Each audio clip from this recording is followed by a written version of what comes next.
খালা একদম পাতলা করে বিছায় দাও, তাড়াতাড়ি শুকায় যাবে। বাবাই, তুই তো সকালেও নাস্তা খাস নাই, ভাত খাবি না? আম্মা আমি রোজা রাখছি। রোজা রাখছিস? কিসের জন্য রোজা রাখছিস বাবা? মানত করছি। মানত? কোনো গুরুত্বপূর্ণ কিছু? আম্মা পরে বলবো না তোমার। বল না আমারে। ওরে, আদর কি রে বাবা? আমি জানতাম তুই চান্স পাবি। তোর মতো বিলিয়ন পড়া যদি চান্স না পায় আমি আমার নাম পাল্টাই ফেলতাম।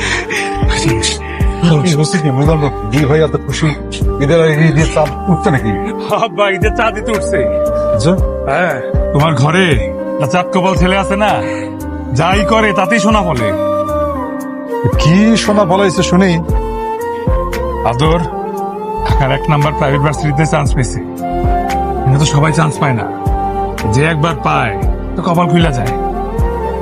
এখানে পড়া মানে হইতেছে গ্রাজুয়েশনের আগেই চাকরি পেয়ে যাওয়া। তোর ভবিষ্যৎ উজ্জ্বল।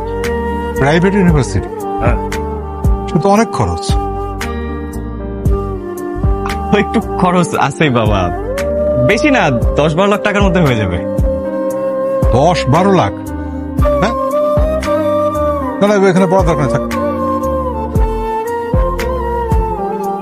এটা কি বললা বাবা, মানে এখানে সবাই তো চান্স পায় না, আমি পাইছি। আর 10-12 লাখ টাকা তোমার কাছে কি কোনো কঠিন কিছু? কঠিন ব্যাপারটা না। তুমি এক কাজ করো, এই যে আমাদের লোকাল কলেজ আছে ওখানে অনার্স মাস্টার করো, তারপর দেখবে ঠিক হয়ে গেছে, ডিগ্রিটা না।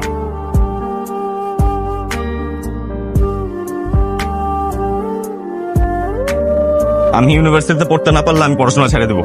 ছেড়ে দিলে দাও, তাতে আমার কিছু আসে না, তোমার ইচ্ছা, যাও।